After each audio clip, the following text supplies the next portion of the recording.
Right. Wow. I'll tell you right now, Danny, if Jay Peckham was here and had his voice, he's not here tonight because he lost his voice from probably yelling. I don't know. He'd be yelling right now. He stopped here and said hello to us. He was like, wow. Like, I can't say I disagree with him watching this game. Barrie Colts is definitely dominating the ice out there right now. And, kind of understandably, I mean, they've already had their 3 wins, and the Sarnia Sting is down.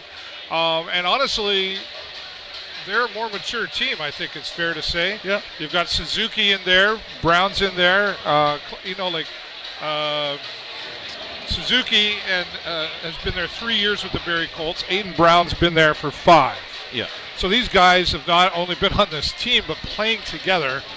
And from what I was seeing out there, they're passing the puck to each other, they're catching the puck, and even if they miss the puck, somebody else is picking it up for them. They're just looking after each other. Sarnia Sting not exactly doing the same thing.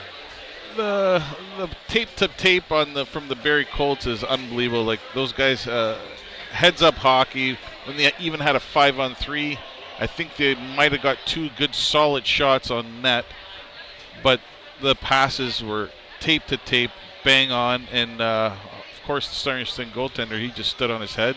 Yeah, he did several times. He did, but the shots on goal for the Barrie Colts right now are 12, Sarnia Sting 3. Right. So that speaks loud. So if you remember what I said before, the old Wayne Gretzky theory, if you don't shoot the puck on net, you're not going to score any goals. Right. And, well, we got lucky. We got 1 solid goal. Yeah. And we only had the fortunate enough to have 3 shots on net. Yeah. So, and just to add to that earlier, Burka for the Sarnia Sting did have an opportunity there that looked like it was going in, but it was called safe and not go in. So we could have seen 2-2 out there, but 2-1 right now in favor of the Barrie Colts. And a little bit of, I can tell you, you see a lot sitting upstairs, right? Yeah. Looking down at the Sarnia Sting bench, and Darian Hatcher definitely not happy with the officials out there. Earlier, even before what happened to Jacob Perreault out there, a real hard hit and only a 2-minute penalty given to the Barrie Colts. That should have been easily a 5-minute major. Easily a 5-minute major. When you're going head hunting like that, you're seeing the guy well before the hit actually happened, and he actually sprung into him, and Perreault at the last second seen him coming, and basically he was head hunting. Now, if this would have been NHL, or the gloves would have been off, and there would have been I guarantee you at least a 3-on-3 or a 4-on-4 fight there for sure. Yeah, definitely this room was not happy with the way it was put out there. No. And then there was some more conversation, if that's what you want to call it, coming from Darian Hatcher to the officials. And I don't say I blame them, really. They played it back several times. It certainly looked. I'll give credit to Sting, though. They had an excellent penalty kill. They shut them down twice in the penalty kill, and they were actually playing better when they only had 4 on the ice and Barrie had 5. They were playing awesome. We seem to play better shorthanded. I'm not sure why that is on the penalty kills. That's been kind of a consistent factor with this team. Now, you talk about that penalty, though, coming on to Perreault, and we saw, of course, what Jamison Reese is going through right now. Yeah. For something similar, a little more harsher, I guess. You're Barrie Colts, and you are dominating this game right now, and you're saying he was going for him to do that. Why do you need to play that game when you're already dominating this game? To shut down the Sting even harder. Yeah. If the Sting mentally thinks, we have no chance to win this game, Barrie won. Simple. Doesn't matter how long the game could be 4 periods long.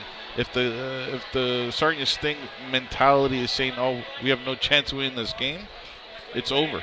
Right. Well, we talked about that mindset before we started this game here tonight, and the Barrie Colts, a more, an older team, I guess, if you will, compared to the Sarnia Sting. Yep. And Barrie knows that. Yep. And they come into this, you think they're shaking them up. They're going, hey, ha, ha, ha, welcome to the big leagues kind of thing. You think that's the attitude we're seeing from Barrie towards the Sting? I'll guarantee you Hatcher's just probably ripping the guys and you one in the dressing room is going to say, listen, you guys are not going to stand for that. Play even harder, and it's going to be a very interesting second period, to say the least. Yeah. Well, the message has been clear, and we've talked about it at previous games with some of the different commentators here. Pat DeRoche had mentioned, we talked to Anthony Tabak last week, that the message has been clear that the Sarnia Sting needs to play more aggressive than they have in past seasons, right? Mm-hmm. So we'll see if that's what comes out here.